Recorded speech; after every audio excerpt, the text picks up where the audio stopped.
Now tuning in to Earbud Media. Audio for everyone.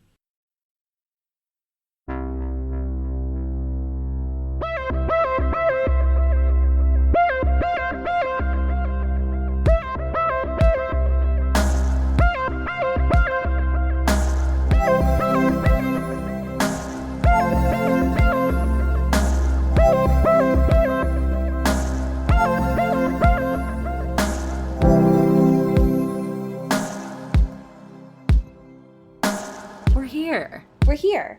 Grab an ice cream from the ice cream truck that is constantly bothering Cody. Yes, that is just screaming and wailing. Cody's constant nemesis. Yeah. The thing that we always associate with like summer and joy and late nights is Cody's constant nemesis. Listen, it's a real enemies to lovers situation. Because on one hand, it does make recording very difficult at times. But on the other hand, I do love ice cream. So, yeah. You know? The amount that I would just give for... and they always disappoint me, right? Yeah. But the amount that I would give for an ice cream truck snow cone right now... yeah. God. Oh, man. A snow cone right now? Fuck. Oh, God. And I'm not even thinking, right, about, like, the bougie trucks... Right. That are like $16. Yeah. I'm thinking of like Little League softball. Yeah. Like, yeah. I want to pay $2 for a snow cone in a paper cup where the syrup is just going to drip down my arm. Yeah, I want to see someone pour just a disgusting amount of syrup that is oh my God. so like fluorescent. You know? I want my teeth to be blue. Right. From the amount of syrup in this. Yeah. Oh, God. Yeah. And I want to be able to, like, drink it, and then it's just ice. It's yes. not even good. Like, it's... But that's summer, God. baby. That's it. That's the vibe. It is. That's just summer. Yeah. How are you doing? I'm doing pretty good. Speaking of summer, I'm trying to find... I haven't bought clothes for myself in forever, and I famously don't own many summer clothes, and that seems to be a problem. Sure. And so all those things came in today, and I'm feeling the summer vibes, and it's great. Yeah. Yeah. I love that. I'm so excited for you to be on Island Time. Yeah, I'm here. I'm officially clocking in. It is Island Time, and we're out here relaxing. Oh. And we love to see it. I'm so excited for you. Yeah. We have, I guess, a bit of a combined happy thing. So if you want to say how you're doing before we dive into that, I would love that to hear. Oh how my you God. Are. Yeah, I'm doing all right. I'm in a constant battle with allergies, as I ought to do here in the Pacific Northwest. Yeah. We are in Island Time here in the Pacific Northwest as well. Just a constant, like, oscillation between, ooh, it's, like, nice and got those big, puffy white clouds and blue skies, and then it's, like, also... as we call it here, June gloom. Right, yes. Which is just any time before the 4th of July where it's just gray and drizzly. Which is, you know what? That's how it is here, which is also fine. Yeah. So just, living, and that's okay. But I'm so excited to talk about our happy thing this week. Yes. I don't know that we've ever had a joint happy thing before. I know. We've definitely had ones that we both had things to say about and have both like, but this is like truly a melding of the minds here. This is the only thing we could reasonably talk about. There's no way. On the week of The Bachelorette return. Oh my God. There's no way that you could talk about anything else with our one brain cell. Right. Yeah.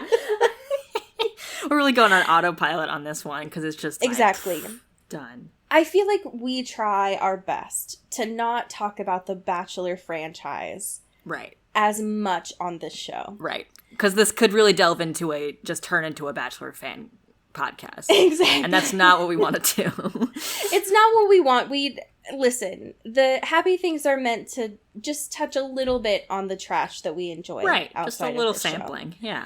Just a little bit. What I love about the start of The Bachelorette this week with Katie, the first of our bachelorettes. Ugh. I saw on Twitter folks being like, oh God, it's back. Yeah. This is ridiculous. And I assumed, because listen, the Bachelorette seasons always get very weird. Yeah. But I did not expect what we saw on this first episode. which was just properly unhinged. Yeah. And listen, it's fine. I'm glad that we get co-hosts for instead we get of to Chris see Harrison. Tasha again. I missed her. Same. And it's fine because, like, especially in the, like, Chris Harrison wasn't really there that much anyways. Like, it doesn't matter. Yeah, already an improvement. It's like there's so many more check-ins between the hosts and Katie. And it's like, hey, how are you feeling? It's like, wow, Chris Harrison could never. Like, there's never any attempt to be like, hey, man, are you okay? It's like, what a refreshing. The bar's so low. Such a step up. Yeah. The first night is always weird. Yeah. Just because there's so many men. Too many dudes. And they're always just like, hey, let me make all these weird jokes. Let me show up in a cat costume. Like, stop it. Okay, listen. I at least appreciate the cat guy because Katie fucking loved him. Katie loved the cat guy, so I have full confidence in this man. But he and the other men, which we'll talk about in a moment, did, like, understood the assignment, you know? 100%. Where, like, mostly, whenever the first episode of The Bachelor, The Bachelorette happens, you get all the people trying on goofs and doing costumes and doing big reveals or whatever. Yeah. And I love it. It's always terrible, but it's great. You know, there's effort being put in, right? Which I appreciate. Yeah, like a British accent when you're in Chicago or whatever. Right. This episode had none of that. Almost every one of them, besides like 3 dudes, was like, hey, I'm excited that you're a bachelorette. Let's talk inside. And then they left. And that was it. And it's like... and it was... does anyone even care that they're there?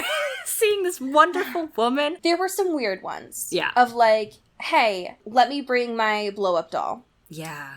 And then I'm just going to drag this blow-up doll around for forever. And still make it past night 1. What? And still continue on. Because apparently the producers want to see this through. Yeah.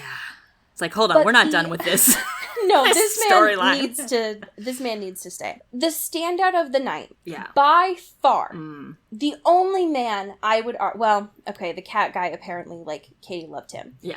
I would argue the only man of the night that understood the assignment. Yes. Is our happy thing of the week, which is James. Otherwise, I refer to him, because I could not remember this man's name. Yeah. I refer to him as the box man. He's the box man. Yeah. He shows up in a giant, cannot stress enough how big this box is, like a present. And he's just sitting inside there the whole entire night. Like, meets her outside the box. In the box. Think like woman inside a cake. Right, like, yes. Huge. And it's incredible because he's not like, oh, I'm just going to pop out of it right now. Surprise is me. No. He lets it linger. He is like, I'm going to make you think about me and remember me. I know you still have 20 more dudes to see. And you're just going to be thinking about who's in that box, baby. And I appreciate that. That is like the power move. Because all of these guys are the same. They blend in for us. They blend in for the hosts. Yep. They blend in for Katie. You cannot tell them apart. Mm-hmm. But the box man is my favorite for so many reasons. One, he gets confessionals. He's still in the box. It's so good. Like, the commitment to the bit is so impressive. I'm honestly jealous. They give him a lower third and everything. Yeah. It is hands down my favorite thing. I have legitimately never laughed this hard in a Bachelorette show ever. It's so good. When they roll him in to this Hyatt Instant Suites in New Mexico, it takes 2 people. And what I can assume is like one of those fucking like things you would roll on in gym that you would always like roll on your fingers over. Oh, yeah. And it takes 2 people to push him into the group of guys, and everyone is like, what the fuck? This guy's in a box? This guy's just in a box? And the thing I always neglect to remember throughout these whole episodes is, like, they take 12 hours. Yeah. They start at night, and then they go until, like, daylight. Yeah, it's so And this man is in a box. Yeah. The whole time. It's incredible. They toast, he's in a box. Yeah. I hope they at least someone just, like, gave him a little thing of champagne inside. They just, like, lifted up the lid. It's like, hey, man. Or, like, cheese and cracker. Like, hey, something. You good? Yeah. It's like, can we make sure that box guy is still breathing? Is he good? Right, exactly. finally, it seems like very close to the end of the evening, because, like, they had put out their rows and everything. Yeah. He does end up showing out and, like, popping out of the box. Yeah. A part of me did wish he was in another box. Just to continue the bit. He's like in a bag or something. It's like there's more. It just keeps going down like a Russian doll. Yes, but he was like an average. I don't know. He looked like a plain dude. Yeah, he's just some guy. And I think it was a very smart move, because James, if he had just come in like himself, I would not have remembered his face. Not at all. Yeah. And so, honestly, James, if it was you or someone else, very smart move. Yeah. Good branding strategy. But it was the funniest thing I've ever seen. Yeah. I'm so glad that someone shared our brain cell. Yes. On that Hyatt Inns and Suites property. We love to see it. There's one producer out there that's just got our interests at heart, and I appreciate that. Sometimes that show reminds me that it's not redeemable. Right. But it can be entertaining. Sometimes it can be pretty okay. Just pretty okay. Yeah. Absolutely. I don't even know that I would say that this is a listener question. I feel like that might be a little bit generous. Sure. But we did get an email, and this email did not have a subject line. This email did not include any message. Nope. there. No need. Nope. In any other circumstance, I might think that this is spam. Right, sure. Or a crime of some sort. Sure. But this is from Emily, and the only part of the message was just a link to Screen Rant Corner. Welcome back. A very necessary link, I would say. Yeah. And this was from Cathal Gunning from Screen Rant of every Wuthering Heights reference within Twilight. Thank God. Finally, someone has done the work for us. It's about time. Yeah, right. Thank you, Emily, for sending this over. Yes. In the most cryptid manner possible, but I appreciate it nonetheless. Yeah. This is critical journalism, some might say. Truly the intersection of your interests, you know. Oh my God, yeah. I'm glad that someone was able to pull this so that I did not have to write this up myself. Right, just make a thesis about it. Exactly. I'm sure that someone has, for sure. Sure. It is wild to just see the Twilight photos juxtaposed with Wuthering Heights. Truly, this is some of the best Screen Rant Photoshop I've seen in a minute. I agree. Which, you know, the bar is low, I will admit, but these are actually pretty okay. The ones of Edward and Bella, I'll say, look better than we've seen. Much better, in the past. Yes. Where there's, like, not lines visible. Right. I'll say Edward's hair on the right-hand side, a little rough. A little, but sure. You know what? Hey, you tried, and I can see that. Exactly. And if you don't stare at it for too long, pretty good. Yeah. If I remember correctly, Wuthering Heights is Bella's, like, favorite book. I think so. Yeah. And God, that's rough. Yeah. If Bella wasn't down bad enough. A clip specifically that I remember, it's referenced often. Right. And god damn, Stephanie, why would you make that be her favorite book? Yeah. It's just unfair to someone to be like, oh yeah, that's anyone's favorite, like, favorite book ever. Favorite. If it's someone like, oh yeah, I studied this. Right. Maybe it's your favorite Bronte novel. Sure. But favorite book ever. Period. Just say that, like, they hate themselves. Right. Just say that, like, they don't value love. Like, what? Stop. I do think that this piece does a really good job of, like, presenting the similarities between them. Mm-hmm. I feel like this Screen Rant article has saved a lot of people in their essay work. Yes. I Provided some great citations. Yeah. Yeah. If there had been just like a very supportive works cited, right, at the end of this, you might have helped me a whole bunch during my freshman year in college. Oh, yeah. But I appreciate the amount of work on here, because this, regardless, takes a lot of work to be able to compare. I do love the idea of someone being like, I don't want to read Wuthering Heights. I have to for English class. and I have to write a paper about it, but I don't want to read it. It's too many words. I don't want to read it. I'm just going to watch Eclipse and get it. The gist, mostly, you know? I appreciate that. That's why not? It's a baller move, yeah. There's enough. Sure, yeah. You know? Right. There's enough similarities that you could get it. Right. I don't know that if you had to write, like, short essay questions. Right. You could nail your quiz. But, you know what? Fuck it. Hey. Like, why not? I think that this is great. Good job, Screen Rant. Thank you, Screen Rant. I don't say that to you often, but I appreciate this work. Yeah.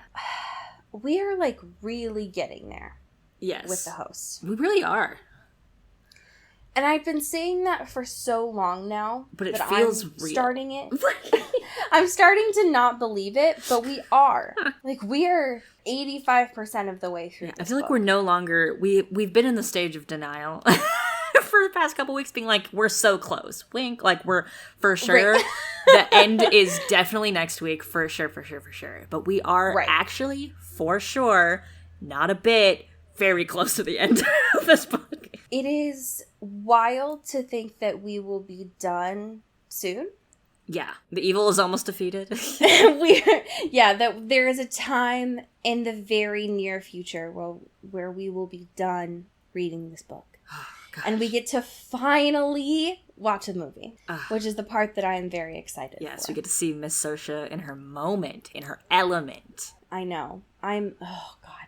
And there are parts, especially in these two chapters, where I keep remembering who they cast as Ian. Yeah.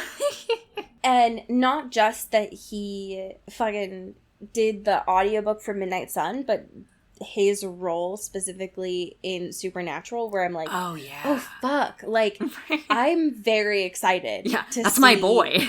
That's my son, and I'm actually very excited to see how he does in this. So when we left off last week, stuff got kind of weird. Things weren't going super well. Yeah. We had a little bit of an issue with the extra healer. Yeah. Saying extra is rude. Yeah. But, like, the spare, I don't know. Spare is so much worse. Okay, the extra fine. Whatever. I was thinking about it in the terms of, like, bowling, but now that I think about it, it's like fucking Harry Potter terms. I'm always thinking about things in the sports context. I always got the Olympics on her mind, you know. True. Just got bowling on the brain. I don't know what to tell you. What can I say? Anyways, so Wander did an oops by saying summer too much. Yeah.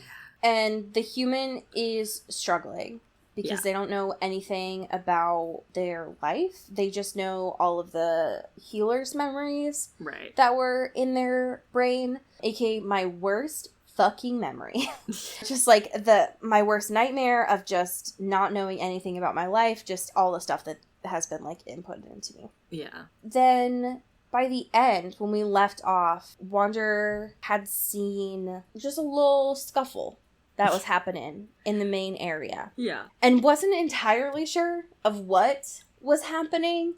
There was just lots of like yelling and like everyone seemed to be there, and Kyle was struggling. Right. And seemed to be, like, asking Wanda for help, which never happens. So something could not have been good. No. Not good. So that's where we left off. That's what you missed on Glee. That's what they say. That's what they say. With chapter 55, I am curious about your opinions on this, because Stephanie has decided in this chapter to make us feel sentimental for Kyle. Yeah, she's really making us like, oh, I know that I've told you from the beginning that Kyle, ever since we saw Kyle the first time, that he's bad news and has had no redeemable qualities thus far. Very blanket, does bad things, and just has a bad attitude, and he sucks. Yes. And then, right at the rear, Steph is like, but what if he could be nice? What if I could make you love him? But what if, though? What if I could give you something in his backstory that maybe we could all think about. And think about him more complexly. It's like, shut up. You can't. I don't want to think about Kyle complexly. No, especially since he's been pretty non-complex this whole time. Kyle has been an incredibly flat character throughout this book. Right. He has been pretty like, hey, we're in the end days in this time. We are humans. Soul's bad. Win, see soul, human kill. Yeah. Do a hit. And I will demonstrate this by when you bring a soul into our community at any opportunity when I am alone with this soul, I will do a hit. Yeah. And no one can stop me. And now Stephanie's like, but like, you know, humans, right? No, Stephanie, because you haven't given us any opportunities to really understand Kyle's whole shtick, because he hasn't really changed. You can't do a bait and switch now and be like, but he can have feelings too. It's like, no, it's too late. He could have had feelings.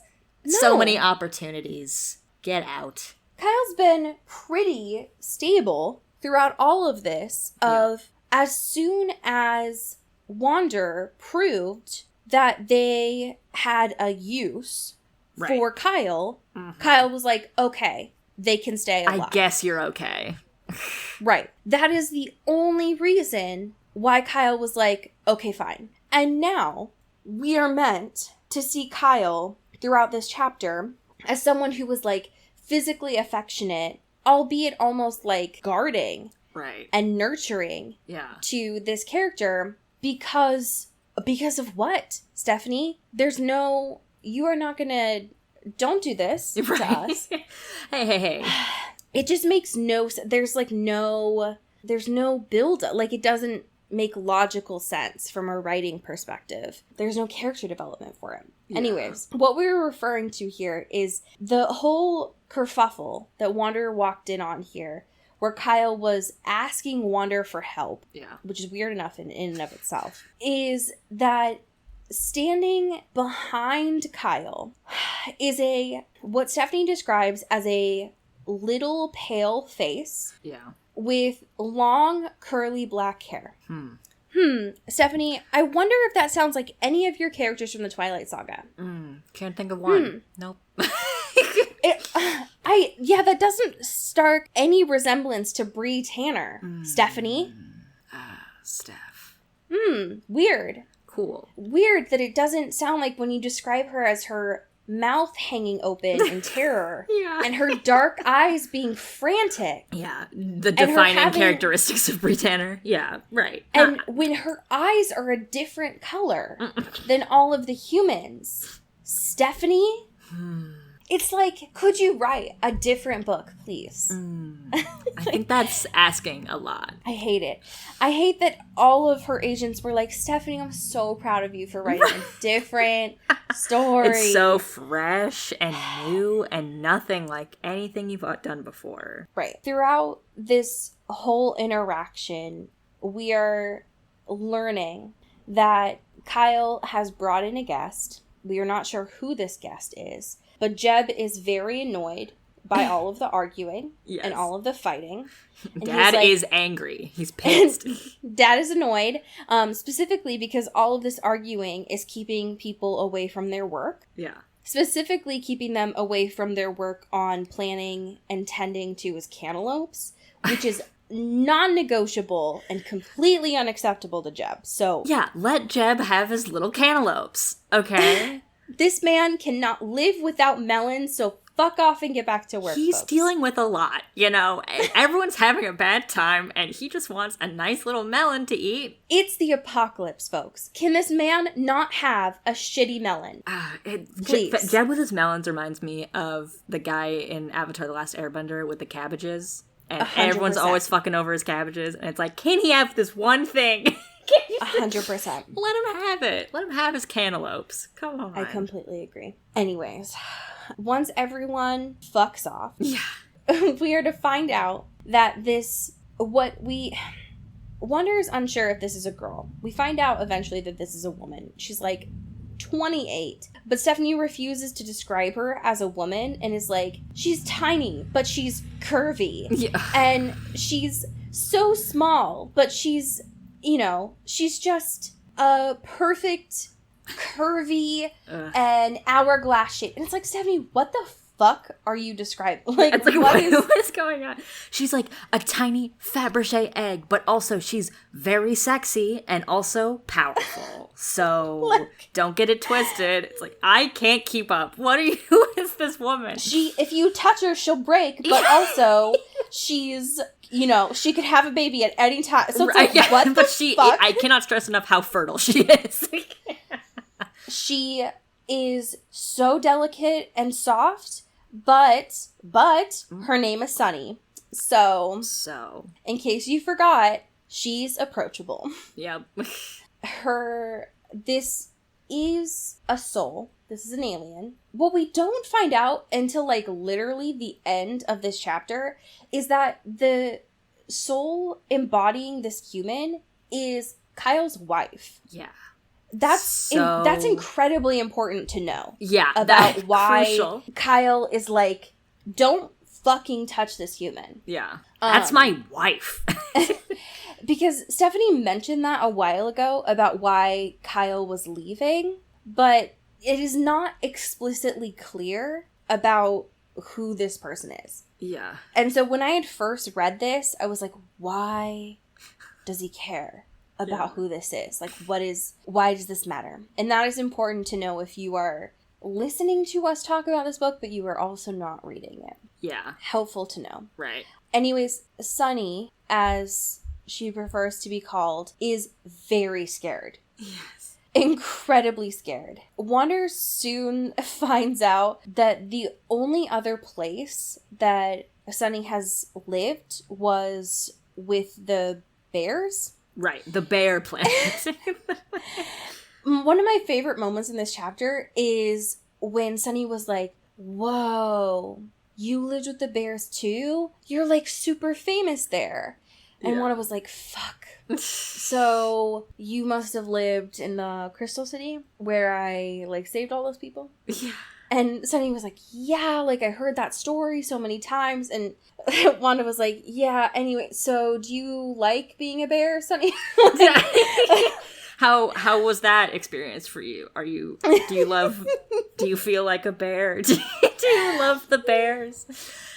It was one of those moments where I feel like we don't often get to learn about Wanda's personality. Yeah. That they're supposed to just be this like inexperienced being. Yeah. And that was one of the moments where Wanda was like, I suppressed a groan, and I was like, yes, like we're like Wanda is developing their own characteristics. Right. Yeah. And it was nice to be able to see. Yeah. They're finally picking up social cues. That's fun. That's exciting. I love that. The wild thing about this is like we've seen so many different people come into the cave community over the past couple chapters, which is weird. Yeah. Given that it's like the end of this book. Yeah. Wanda is shocked about this though, because Sunny is apparently the most soul-like being that Wanda has ever experienced. Right. Unlike the Seeker, who was like aggressively like snooty, and apparently unlike themselves, Wanda says that Sunny is like incredibly gentle and incredibly like timid, which seems tough in this situation, and probably explains why all Sunny does throughout this chapter is just cry. Yeah. Of just being very overwhelmed. Yeah. Which is fair. And I would imagine just like sees Kyle as this like big angry person and is like, you know what? I'm going to trust this person, actually. That makes things a little bit more difficult as they get towards the hospital wing. Right.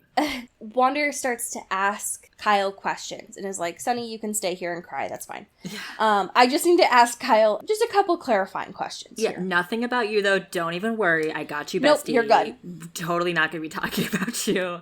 please disregard this person that we're going to walk by here. They don't know who they are. We're good. Don't worry about it. Great. Yeah. She's human. We're trying to figure it out. Don't worry about it. And when it's just Kyle and Wanda like pulls Kyle I'm imagining like they pull Kyle by the shirt and is like, hey, listen, you motherfucker. You little bitch. Who are you? What's going on? Who are you? Why are you being nice? What the fuck happened? Yeah. Why is she like this? Why won't you stop crying? Yeah. What did you do, Kyle? What is happening here? We learned that in the process of like trying to find his wife, Jody, some shit went down, as you would expect. He went to Vegas first to see if Jody was with her mom, and Sonny was there in Jody's old room. The weirdest thing, and I don't understand why Stephanie described it like this, because this does not track for how this would happen. Right. Why the aliens ended up conquering this planet, if this is how things work. Right. Kyle describes this as Sonny was in Jody's old room. Kyle snuck in. He yanked Sonny up, threw her on his shoulder, and then went back to his Jeep, and Sonny was like, oh, hey, what's up? What's up? Did you have any questions? Like, would an alien, I know that they're not violent, but how I feel like would they not fight back? More of a confrontation, you know? Exactly. More of something. Than And just not like, just all right, like- you got me. You picked me up. Yeah. Fuck, all right, that's shit. I'm packing it up. Souls, like, once they get picked up, they're like, aw, beans. Oh, no. They're like defenseless as That's soon my as they one get picked up. weakness. If my feet can't touch the ground, I am rendered useless. That would, if Stephanie had just explained it like that would make so much more sense. And it would be very funny. And it would be absolutely hilarious. Yeah. Oh my god. She was like, oh no. Oh man. God damn it. Anyways. Looks like you win this round. Fuck. Shit. But apparently, Sonny had been dreaming of Kyle this whole time. Why you would dream of someone named Kyle, I don't know. But that's how it worked. So that is the story that he tells Wanda. And during this time, Wanda starts talking to Sonny and is like, okay, so let's plan out where you are going to go next. Because you don't have to go back to the Bears, but you can't stay here. Yeah. So Sonny continues to cry. And they try to map out a plan of where to go next. The difficulty during all of this process is Sonny doesn't know where to go. She's only been to the Bears, and that makes things a little bit difficult. And also, Kyle is starting to get a little bit more nervous because Sonny's, I think she said 27. Yeah. So old. Right. Yeah, just basically ancient. Right, exactly. And seems to have spent quite a bit of time as a soul in Joni's body, which according to Stephanie's lore means that it might be a little bit more difficult to access Joni's memories and like when they are separated. Yeah. Who's to say? And finally, throughout all of this conversation, Sonny ends up like breaking and is like, it's not fair. Why do you get to stay here to Wonder? Why can't I stay if you can? And Wonder's like, listen, that wouldn't be fair. I'm glad that you brought this up. Right. I don't get to stay either. I have to go soon too. I have to go just like you do. I have to get my body back. Yeah. And as we would have expected, just at that time, Ian walks in and is like, sorry, what? Because Ian, just dense as a rock, has been going through this whole process, knowing what the plan is, but not putting two and two together. Yeah. Of like, buddy, come on. Of like, Bud, why did you think that Wander showed you how to take a soul out and extract it into the scream tank? It's like, you won't need to know this information. It's definitely not going to come up later for me, for sure. Don't worry about it. Why do you think Wander took you on a field trip to show you where the scream tanks were in the healing center? Yeah. Did you think it was just for fun? Or that they were showing you because you would need to use that information later? Right. My dude. Anyways, so this next chapter starts. And instead of it just being Sunny that is crying now, we also have Ian crying. Just a lot of crying. I constantly forget that Kyle and Ian are related. Yeah. Mainly because Stephanie does not remind us as a reader that they are related. Yeah. So during this time, Ian is like, we need to talk, Wander. Come with me. Come now. Let's go. And when that does not work, Ian is like, Kyle, move. I am going to take Wander. We are going to go talk now. Yeah. And it takes a while. There's a lot of like running. There's a lot of Ian carrying Wander and running. There's a lot of running and carrying and crying. Eventually, though, they get back to Ian and Kyle's room. Yeah. Ian is struggling. He's having a moment, you know. He is having what I can only describe as Jacob's meltdown on top of the mountain before the fight in Eclipse. Yes! The cinematic parallels are immense. He is crying and he is glistening and it is very dramatic. Yeah. Stephanie is doing her usual of like, his eyes are blazing, there's blue flames, like, there's a lot happening. The problem for me, as a reader who often has a weakness for Stephanie and how she writes vulnerable characters, is when Ian falls onto Wander's stomach. Yeah. And just starts crying. That's fucked up.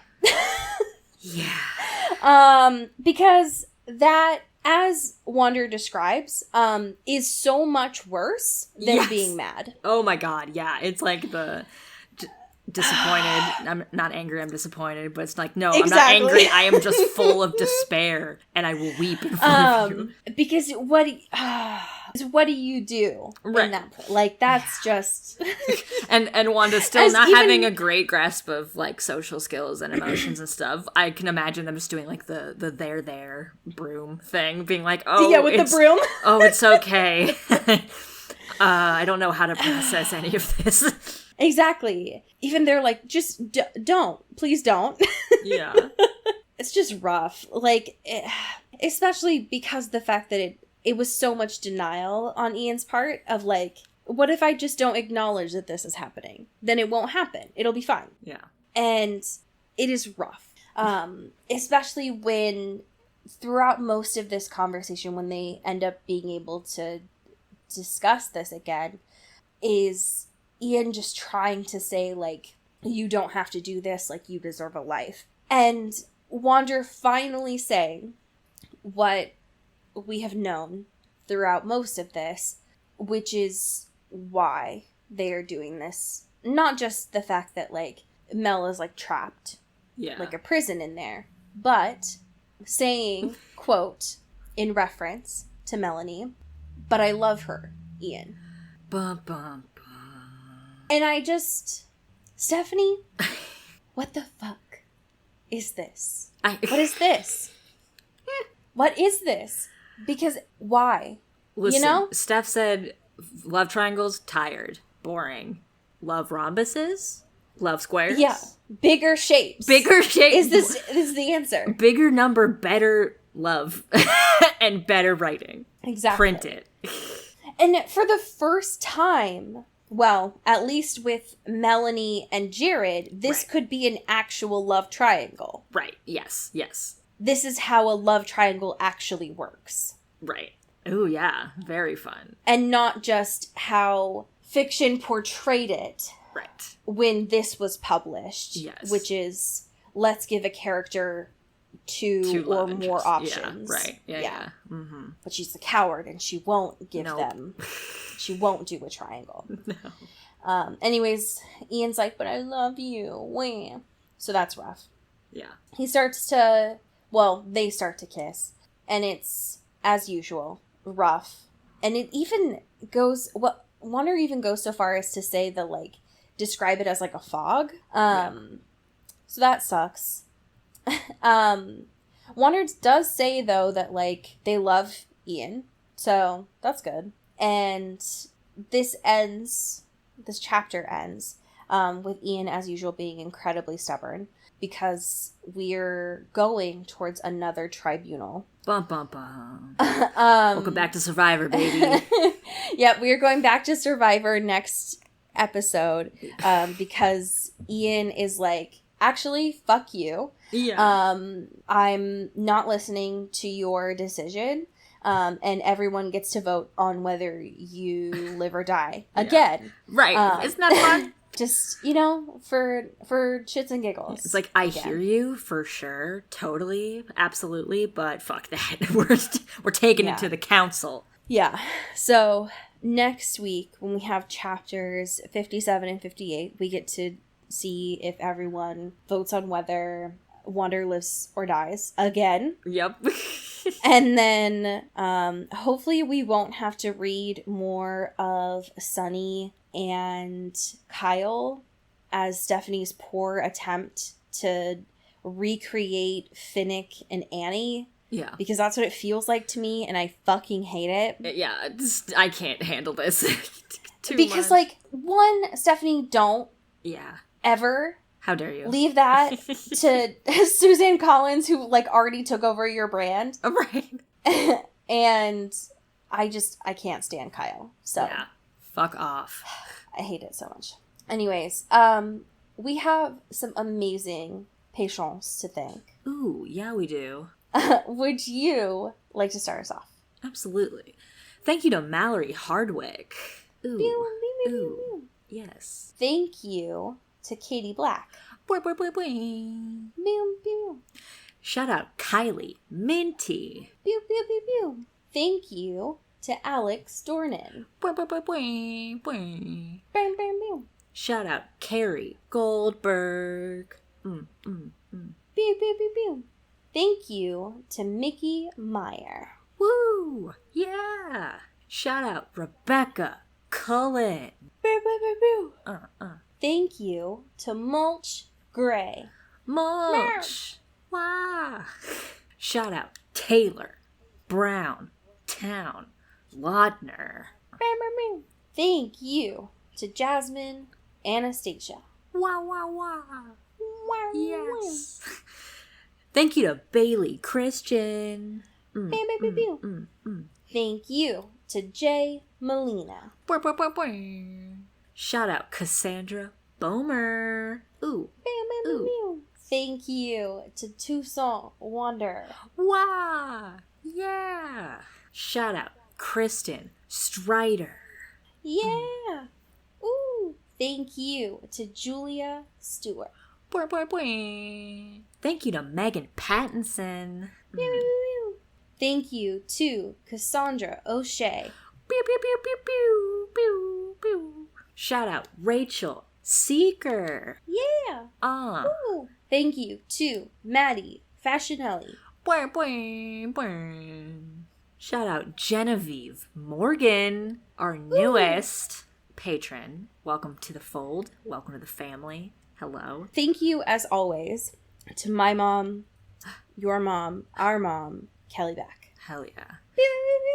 Thank you to Sophia Salinger. Thank you to India Peach. Shout out Casey Yorkie. Thank you to Sarah Blythe. And thank you to Lara Forty. So I have a fan fiction that I pulled this week. Hell yeah. And when I pulled it, I noticed, hey, this is a short little ditty on the house. I love this. Yeah. And then I read it about 10 minutes before we recorded, and I noticed that it was like literal sex. And I was like, ooh, I'm not going to read that. So I went to the next chapter and I was like, okay, I'm going to read this one. And then I saw that it was really sad. So I'm going to read it. But I just want you all to know that, like, I fucked up and I didn't mean to end this on such a sad note. But you know what? I'm going to commit to it. So that's okay. Damn. I appreciate it. the commitment to the bit. You know, it's okay. This is from the author Nice Kitty Rar, and the title is Drabble Drabble. This is specifically... Oh, this was published on June 1st, 2008. Damn. And this is from chapter 2. It is referencing New Moon, and it says it is specifically from after chapter 3, like in the Bella's point of view after chapter 3 of the breakup. Great. So, there you go. Just a little to get in the vibe. How can I exist? He left. He left. Oh God. He's gone. Can't breathe. No air. Her lungs burned almost daily. Her throat tight permanently. It's as if someone had sucked dry the very life, the oxygen, out of her chest. He's gone. Never coming back. It's unbelievable, incomprehensible, that one being can have such an effect on another, to make them feel as if life is not worth living after they walk away. Like there is no existing without the air that once breathed life into the frozen soul that now resides in her chest. I can't. I don't want to breathe. If I had ceased to exist, there would be no more pain, no more sorrow or wishing or missing. End scene. Damn. I know, it's like sad. Fuck, man. But if you would like something that is far more upbeat, the first chapter from this author is a drabble from the host that is good. But I will say it is mature. A little NSFW. Perhaps. It is has a little bit of lemon to it. Ooh. So I will just... I did not know that when I was clicking it. Yeah. Archive of Our Own was like, hey, just so you know, are you over 18? I was like, fuck you. Right. And then I saw it and I was like, you know what? I don't often think before I speak on this podcast, but I'm not going to read this one, actually. Yeah, that seems like a fair choice.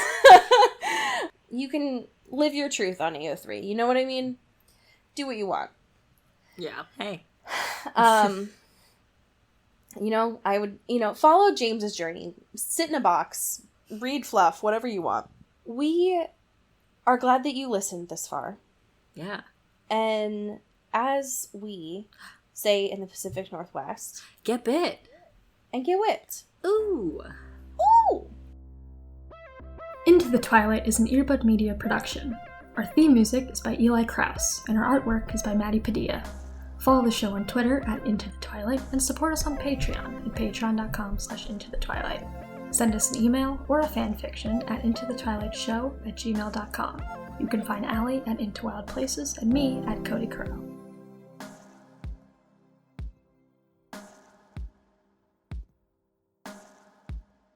You've been listening to Earbud Media Production. Earbud Media, audio for everyone.